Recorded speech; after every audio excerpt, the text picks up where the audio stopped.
క్రిస్టియానిటీకి వెళ్ళాలని చెప్పేసి ఎందుకు అనుకున్నారు? ఎందుకు వెళ్ళాల్సి వచ్చింది? నేను అనుకోలేదు, నా జీవితంలో అలా జరిగింది. అంటే ఎట్లా జరిగింది?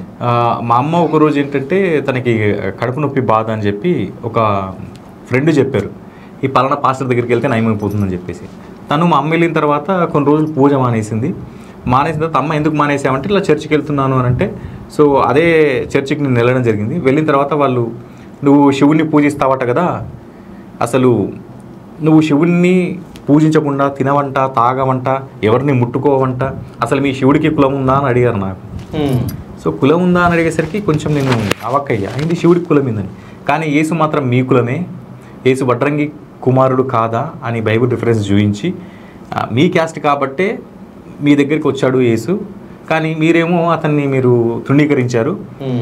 కాబట్టి బేస్తా వాళ్ళమైన మేము, మాల వాళ్ళైన వాళ్ళు, మాదిగ వాళ్ళైన వాళ్ళు మాత్రం హక్కును చేర్చుకున్నారు యేసుని అనగానే కొంచెం తర్వాత కొంచెం బ్రైవ్ చేసేసరికి నిజమే కదా, మా క్యాస్ట్ వాడు నేను పట్టించుకోకపోతే ఎట్లా అని. అంటే బైబిల్లో ఉందా అది?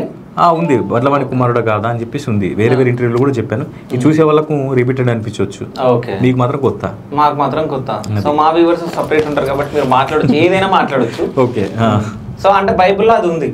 సో దాని తర్వాత ఆయన చెప్పంగానే మీరు నమ్మేసారు. అవును. సో నమ్మేసి మీరు ఆ నెక్స్ట్ డేనే తీసుకున్నారా? నెక్స్ట్ డే బాప్తిస్మం వెంటనే తీసుకోరు. ఓకే. దాని తర్వాత స్టెప్స్ ఉంటాయి.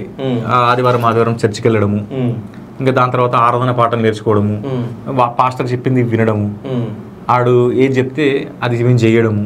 ఓకే. సో ఇవన్నీ స్టెప్స్ అయిన తర్వాత ఇంకా తర్వాత పరలోకం అని రివీల్ చేస్తారు.